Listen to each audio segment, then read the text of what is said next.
ఏంటి ప్రస్తుతం చూస్తున్నట్లయితే చంద్రబాబు నాయుడు అంటున్నారు అసెంబ్లీలో ఈయన 9.5 కోట్లు అనేది 9.5 లక్షల కోట్లు అనేది అప్పు చేశారంటున్నారు. ఈయనేమో జగన్మోహన్ రెడ్డి ప్రెస్ మీట్ పెట్టి 7.5 కోట్లు 5 లక్షల కోట్లే అని అంటున్నారు. దీని మీద మీ అభిప్రాయం? అప్పు చేసింది ఎవరు? జగన్మోహన్ రెడ్డి చేసిన వాస్తవంగా చేసిన ఆయనే. అంటే ఈయన తక్కువే చేశాను అంటున్నారు. చంద్రబాబు నాయుడు గారు ఎప్పుడు అప్పు చేయలేదు.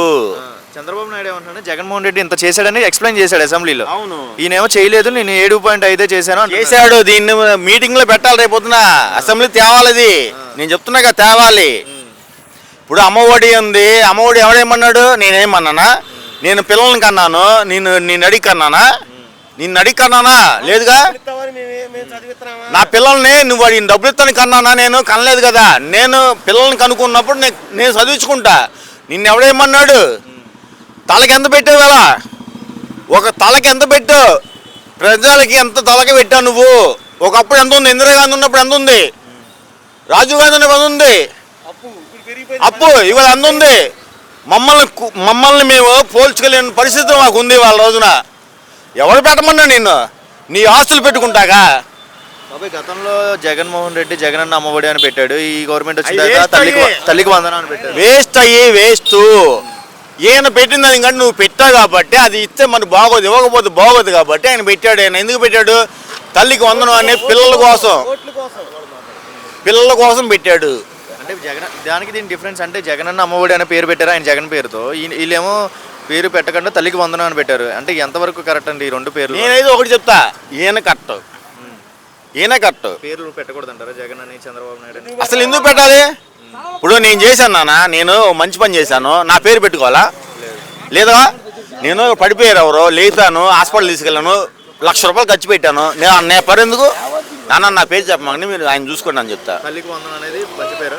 తల్లి వందనం అమ్మ నిన్ను కన్నది ఎవరో? మీ అమ్మే కదా. మీ అమ్మ కన్న బట్టే నువ్వు వచ్చావు కదా. అది తల్లికి వందనం అనేది నెంబర్ 1 పేరు. అది ఎక్సలెంట్. నేను దీనికి ఎక్సలెంట్ చెప్తున్నా. ఇది నెంబర్ 1. సో చంద్రబాబు నాయుడు మీద నమ్మకం ఉందా మీకు అభివృద్ధి జరిగిద్దని?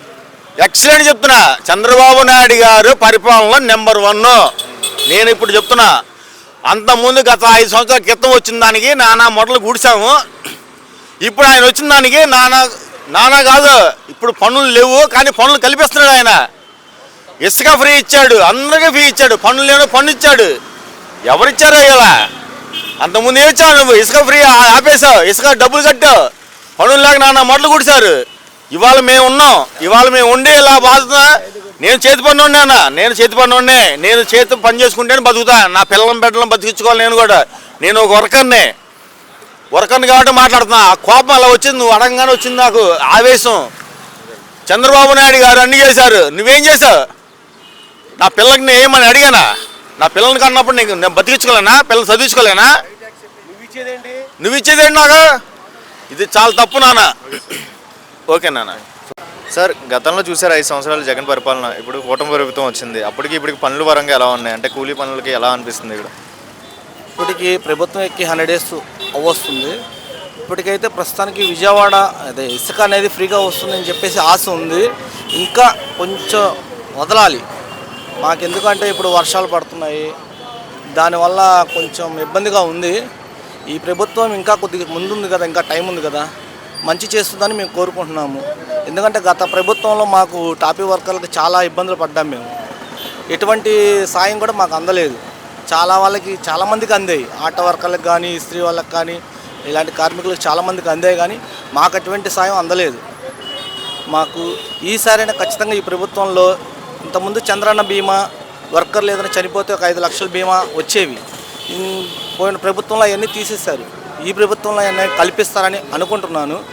ఈ ప్రభుత్వం కూడా ముందుండి మా టాపీ వర్కర్లని చాలా ముందుకు నడిపించాలని కోరుకుంటున్నాను. ఎందుకంటే మేము 5 సంవత్సరాలు చూసుకుంటే మాకు ఇసుక ఒక దెబ్బ అయితే కరోనా ఒక దెబ్బ. ఆ దెబ్బని జగన్ గారు ఎటువంటి భర్తీ చేయలేకపోయారు. అదేంటి జగన్మోహన్ రెడ్డి 7.5 లక్షల కోట్లు చేశాను, ఇది చేశాను, అప్పులు చేశాను అని ప్రజలుగా అంటున్నాడు. చంద్రబాబు నాయుడు ఏమో అసెంబ్లీ 9.5 లక్షల కోట్లు చేశాడు ఈయన అప్పు అని అంటున్నారు. అంటే ఇంత కోట్లు అప్పులు చేసినా కూడా మీలాంటి ప్రజలకు ఏం జరగలేదంటే ఎలా? ఒకటి, ఇప్పుడు కార్మికులు అనేవాడు రోడ్డు మీదకి పని చేసుకునేవాడు. ఆయన పథకాలు ఇచ్చాడు. పథకాలు అంటే అమ్మఒడి, తర్వాత ఏదో చిన్న చిన్న పెట్టాడు.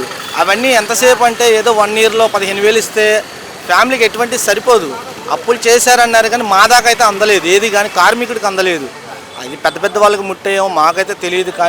కానీ ప్రభుత్వం ఒకటి ప్రజలకి ఏం చేస్తున్నాం అనేది చూడాలి. అది వాళ్ళకి డబ్బుల పరంగా ఫ్రీగా ఇవ్వాల్సిన అవసరం లేదు. పని కల్పిస్తే వాళ్ళే పని చేసుకుని బతుకుతారు. ఇప్పుడు ఉచిత బస్సు అవన్నీ అవసరం లేదు. మంచి విద్య, మంచి వైద్యం అందిస్తే, ప్రజలకి నిత్యావసర సరుకులు తగ్గిస్తే అదే మాకు చాలా బాగుంటుంది. ఇసుక ఉచితంగా పెట్టారు కదండి, దాని మీద మీ అభిప్రాయం ఏంటి? ఇసుక ఉచితం అన్నారు, ఇంకా మా దగ్గరికి అయితే ఉచితంగా ఇంకా రాలేదు. అంటే అక్కడ అంటే ఉచితం అంటే ప్రజలందరూ నేను అనుకోవడం ఏంటంటే ఒక ట్రాక్టర్ ఇంటి దగ్గరికి ఇచ్చి వేస్తే ట్రాక్టర్ ఆయిల్కి ఇస్తే చాలు అనుకున్నాము. కానీ అక్కడ 1400 కట్టాలి అంటున్నారు. మరి ఇంకా ఏమన్నా ముందు చూడాలి. ఇంకా అప్డేట్స్ కోసం అప్డేట్స్ కోసం ఎదురు చూడాలి. Okay sir, thank you sir.